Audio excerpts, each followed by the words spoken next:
Welcome, my friends. Welcome to Big Red Leads. I am Big Red, getting you and your business back to the black. Today, I want to talk to you about money. And I'm saying money in this sense. Do you make emotional and impulse buys, or do you buy out of necessity for your career, your business, your own personal development? Now, at some point, for some people, this can be a very, very difficult conversation to have. I was at dinner with a few friends this weekend. Um, about half the table was entrepreneurs, half the table they worked a full time job, and that's all the income they had. Now, understand, as an entrepreneur, there are purchases that are going to take place in your field that need to happen to get you from here to here. That's going to happen. Now, as a quote unquote, all I do is work a job, earn income, you give up time for money. That exchange doesn't allow you, or doesn't give you, or show you, or present the opportunity for a purchase of such necessity to where this is needed to bridge the gap to get here. Now, there are those who are quote unquote financially literate, and they get a better understanding of it. Now, as an entrepreneur, you have things that if you purchase certain assets, you can write those off. And there's even certain assets that you can purchase that you actually don't have to pay for it right away, because that money is going to come back to you, through your taxes that you pay every year. Depending on the purchase, it could be multiple years that you're not paying anything necessarily for it. It just comes back to you. There are certain any training or personal development purchases that you make, whether it be conferences that you go to benefit your business or your own personal development. Those things can be written off as well. Now, buying emotionally and impulsively, understand we're all guilty of this at some point in our life. In my early 20s, I spoke about this on a previous video. Throughout my early 20s, I was making quite a bit of money, and by the time I hit my mid 20s, the only thing that I had to show for it, this is a few years back, was a rug that I purchased that was, quite a bit of money. This is the only thing I had that, that was worth anything. And, when I got rid of it, it was one of those things. It's like, oh, I got my money back because the rug itself was worth something. But that's the only thing that I had to show for it throughout all those years. And me and my brother were having a conversation. We were breaking down and writing down all the money where did this money go? For years, I was not paying attention to my own money. Now, I'm paying attention and I'm looking at my accounts every single day. Okay, where is this coming from? Where is this coming from? Where is this coming from? Where is this coming from? Okay, where did that go? Where did that go? I'm looking at them every day. I'm paying attention to my money. I give my money attention. Your money needs to have attention. You need to put eyes on it. You need to know where it's at all times. Where it's going, where it's coming from. And at the same time, a lot of people, like I said, in the entrepreneurial space, whether you take the time and you build up money from maybe your job, and you putting money aside, understand that however much time you're taking and putting that money aside, whatever the percentages that you're doing from every single paycheck that you get, that is a one way to do it. A lot of people will tell you don't do it that way, and I'm like, okay, they don't know what they're talking about. Understand, in this space, you need to be able to have an account that is so sacred that no one can touch it, not even you. And if any family or friends, or I don't care what the circumstances, pops up and says, hey, I need some money, you can say no, or I don't have it. Because in that space and that type of account, some people call them sacred accounts. You can call it whatever you want. You can put whatever title you want. And don't touch money. This is what this is. Do not touch money. If you have an account like that, that is for a greater purpose, whether it be personal development or buying an asset.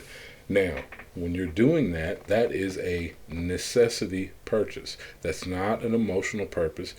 a purchase, and at the same time, it's not connected to anything as far as what you're doing long term. Remember, this is a long game. This is not a short game. If you're trying to cut corners on your personal development or purchasing assets, you will lose. And I'm not saying that to hurt anybody's feelings, but you will lose if you're trying to cut corners on becoming the best version of you. Now, a lot of people purchase emotionally or impulsively because they were in a space of lack when they were younger. As a younger individual, you might not have grown up with money. You might not have grown up with having nice shoes or multiple pairs of shoes or clothes that was just in fashion. It was new. It was fresh. Like, you might not have grew up with that type of stuff. I understand. That's okay. That's okay. But a lot of people purchase today as a grown adult, purchase things because they're emotionally tied to it, because it's like, oh, I didn't have this. Going out and buying basketball shoes that are $300 a pair when you don't even play basketball. Is that a purchase out of necessity or emotion? Unless you are a collector or you sell shoes, because I have a few friends who actually sell shoes online, and they make money. That's how they eat. I understand. There's not that many of those people around, that are really getting it like that. I'm not knocking the hustle. I love the hustle.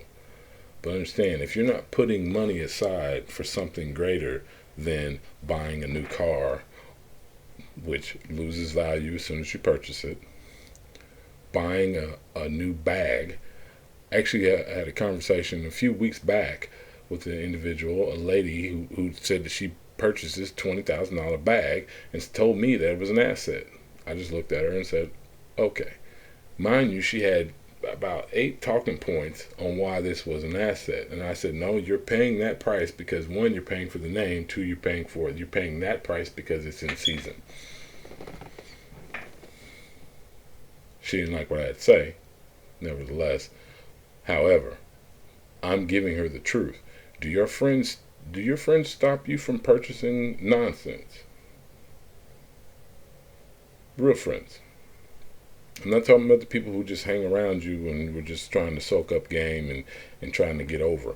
I'm talking about people who are actually in the space, who actually care for you enough to simply say, hey, don't buy that. That's worthless. As soon as you buy it, you're going to feel guilty about it.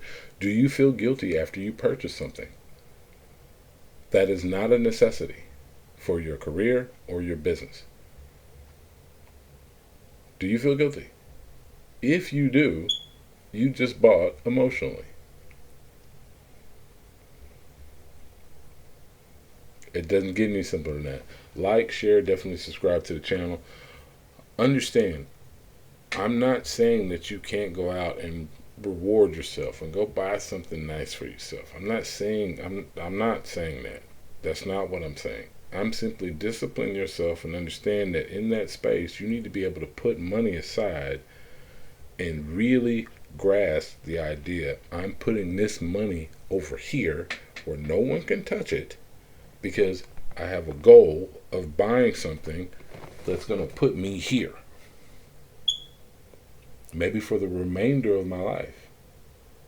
Or put my family here in a space like this.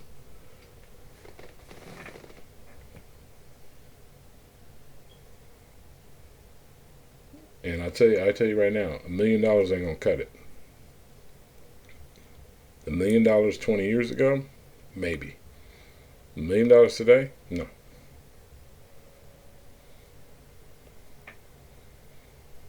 Now, I'm not trying to crush or ruin anybody's dreams, but I want to give everybody a little dose of reality, because the conversation that was had at that dinner, it was enlightening to say the least, because I knew, just me being in the space of sales and coaching, I knew that a lot of people felt that way, but to hear the reasons why they purchase things like a new car. I got to get a new car every couple of years. No, you don't. You know how you can get a new car every couple of years? You can lease it. You can write it off on your taxes. Or buy a car that it's a good running car. Doesn't have to be the most brand new. It's new to you.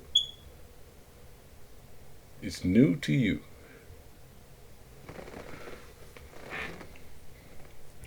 So, what are you spending your money on? How are you spending your money? Are you spending money based on emotion? Understand, you as a younger person probably came up in a space of lack. These are things that you might want to talk to somebody about, work through these issues, or sometimes you might just want to sit down and sit still with your own thoughts. That's a scary place to be for a lot of folks.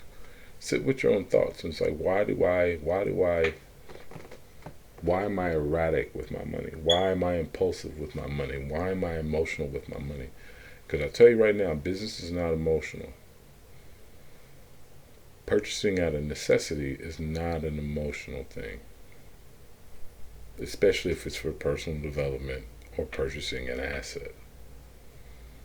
Like I said, I really do hope this message helps because more people need to hear it. And just some of the gems that were flying around at dinner were some of the best things I've heard in a long time. And not saying that there's not people out here speaking about it on social media and other platforms. I'm simply saying that the conversation needs to be had more often.